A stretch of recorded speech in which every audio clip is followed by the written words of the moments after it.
Hi everyone, hope you're doing well today, and we're going to be looking more at Ezekiel. And it occurs to me as we move into chapter 8 that there's such a parallel between Ezekiel's day and our day now, that we are in exile. We're in exile because we don't feel safe getting out. We don't feel safe going to our church. We don't feel safe being around others. We're in exile. And yet, even in exile, God is using us. One of the biggest blessings that I've received during this time has been the time that I can put into studying the scripture. And I took an online course on spiritual gifts, and I'm sharing that now with people inside our church and outside our churches. Today, I want us to look for a minute at chapter 5. I told you that we'll be looking at 8, but to read 5, 6, and 7, oh, what gloomy chapters they are. But the beginning of chapter 5 is so interesting because God tells Ezekiel to take a sword and cut his hair, shave his head, so to speak. And that image just is so unbelievable, to take a sword and shave your head. And then he's told what to do with the hair. Some of it he puts on the ground and chops up with a sword. That stands for the people who are still in Jerusalem, who will die by the sword. And he told him to take a handful and cast it to the wind. Those are the ones who are in exile and who are wandering and will wander away from God, never to get back to his fold. And then the third section of hair, he's told to tuck in his cloak. That's the remnant that will be close to God, that God will use to build a new Jerusalem, a new Israel, and from whom he will send his son. So that God always leaves a remnant, no matter what. There's always a remnant to carry on his work. And then in 6 and 7, you have gloom and you have doom. It's mostly doom. And then we're going to chapter 8 today. Chapter 8, a fascinating chapter. We can see why people who have studied Ezekiel, the psychologists who've studied Ezekiel, say that he had to be insane. That no sane person would have these visions and would act like Ezekiel acted. So in chapter 8, we have the second of Ezekiel's visions, in which he is transported in spirit to Jerusalem, and he sees firsthand what's going on in the holy city. So beginning in chapter 8, verse 1, in the 6th year, in the 6th month, on the 5th day, now we have an exact date there, and they figured out that that date would have been September of 592 BC. So that's where we are in time. While I was sitting in my house and the elders of Judah were sitting before me, the hand of the sovereign Lord came on me there. Now the elders in exile are sitting with Ezekiel. Why? Why would the elders be there? Well, they recognize through what Ezekiel was taught and what his actions have been, that Ezekiel is a prophet. And they knew, knowing that he was a prophet in this time of exile, wanted to consult him. They wanted to know about the future of Jerusalem, because the future of Jerusalem was their future. They felt that if Jerusalem was lost and destroyed, they had no future. They were exiled from what? There was no city to be exiled from, and they felt that they would be swallowed up into the culture of Babylon. Now, who are I just had the analogy of us being exiles in this COVID-19, but who is our prophet? We hear conflicting voices. We know government voices. We know the pandemic voices. We know the we have all these voices and all these people telling us all these things about how to live in this exile. But who is the voice that we should listen to? It seems to me that some voices that we need to hear are being silenced. Who is our prophet? So they're gathered there because they want to know what is going to become of us and what is going to become of Jerusalem. And as they were sitting there waiting for a response, a strange thing happens to Ezekiel. He is transported to Jerusalem. He sees God here. As in verse 2, I looked and I saw a figure like that of a man. Now there have been conjectures. Who was this? Was it the preeminent Christ? Was it an angel? Was it the God of the vision that Ezekiel had received, that vision in the first vision that he received? I happen to think it was God. From what appeared to be his waist down, he was like fire, and there up his appearance was as bright as glowing metal. He stretched out, and what looked like a hand took me by the hair of my head. His hair must have grown out since he shaved it. The Spirit lifted me up between the earth and heaven, and in visions of God, he took me to Jerusalem, to the entrance of the north gate of the inner court, where the idol that provokes to jealousy stood. And there before me was the glory of the God of Israel, as in the vision I had seen on the plain. So he's transported to the north gate, the holy gate. That's the gate where the kings and their family went in. The holiest of all of the gates is where he was transported. And this vision that transported him was the same as the vision that he had before. So he's standing at the north gate. And this is what he is to do there. He said to me, this is verse 5, Son of man, look toward the north. So I looked, and in the entrance north of the gate of the altar, I saw this God of jealousy.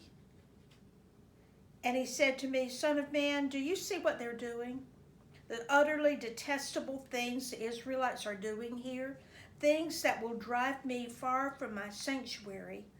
But you will see things that are even more detestable. So here at the north gate, he's told to look north, and the God of jealousy is there, that provokes jealousy is there. That God is most likely Asherah, who was the goddess of fertility, a Canaanite goddess, that in their depravity, when they turned their back on the true God, they started worshiping Asherah, especially the women. The women would get up every morning and bake bread and present it to Asherah. This was in a place in the temple where the women could go.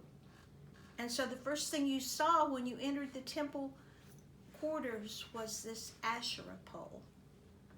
Now, God is the God that the temple was built for, not Asherah. What is Asherah doing there? But it gets worse. As we go on and read on, then he brought me to the entrance to the court.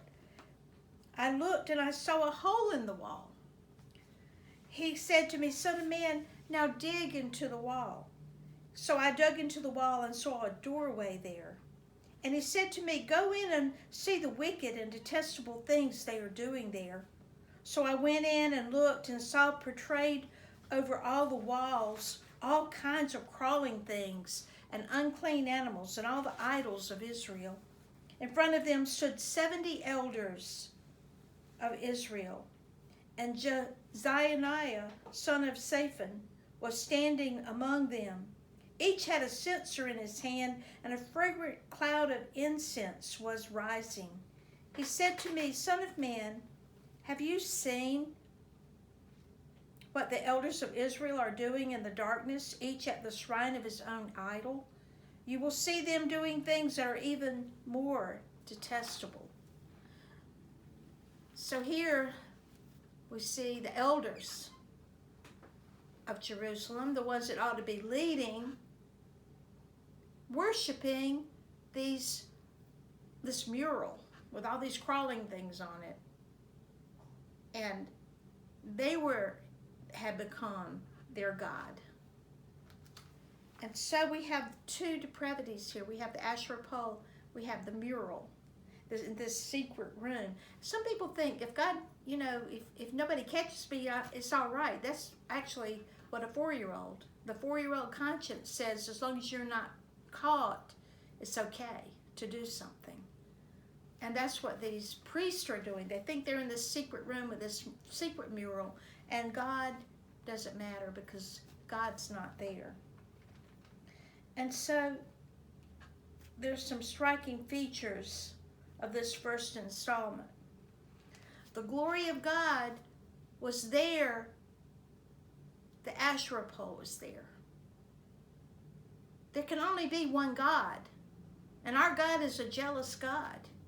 And he says, if you're going to worship something else, then I will not be there. I cannot tolerate this idol worship. So the glory of God was taken from the temple. It's better, God says, it's better that I remove myself instead of being here amongst all this depravity. Another striking feature of this first installment of this vision was that the first commandment was definitely being broken. Thou shalt have no other gods before me. And when that commandment is broken, the entire foundation of faith is undermined. And the third great thing here is that there's just pathos. God says to Ezekiel that his people are driving him out of his own sanctuary. God's tone here is one of grief. They're showing that they have entirely forgotten who they are and whose they are. In verse 14, we have the second segment of this vision. Then he brought me to the entrance of the north gate of the house of the Lord, and I saw women sitting there, mourning the god Tammuz. He said to me, do you see this, son of man? You will see things that are even more detestable than this. So this Tammuz, this is a god of Babylon, the god of the spring, when you plant and you get your beautiful flowers growing and your vegetables growing and you harvest them, then Tammuz dies. Every year he comes and he dies. So these women are weeping because this is past time of the harvest. Tammuz is gone and won't come back again for another several months. So they are worshiping a dead God, a dying God. And then, when we get to verse 16, he then brought me to the inner court of the house of the Lord, and there at the entrance of the temple between the portico and the altar. Now we're getting into the temple proper here. There were 25 men with their backs toward the temple of the Lord and their faces toward the east. They were bowing down to the sun in the east. And God said to me, have you seen this, son of man? Is it a trivial matter for the people of Judah to do the detestable things they're doing here? Must they also fill the land with violence and continually arouse my anger? Look at them putting the branch to their nose. Therefore I will deal with them in anger. I will not look on them with pity, nor spare them. Although they shout in my ears, I will not listen to them. So here we have the priest in the inner part of the temple with their back to the temple, bowing down to the God, the sun god. This would be the God of the Near East. So in these four scenarios, these four segments of the vision, each one points to idol worship and the forgetfulness of that they had forgotten God.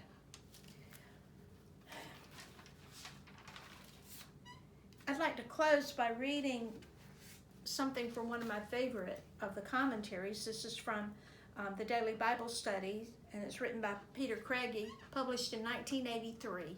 Does this not speak to us of today? Israel's failure had resulted in a land filled with violence.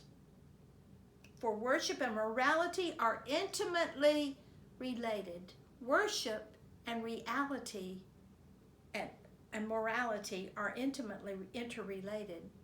This interrelationship is hard to grasp and hard to explain. What we do is deeply rooted in what we are. And what we are is shaped by our understanding of ourselves and of God.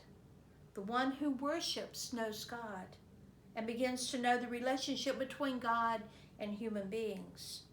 And so worship, in addition to being a fundamental expression of the relationship between a person and God, also shapes the character of the person as such.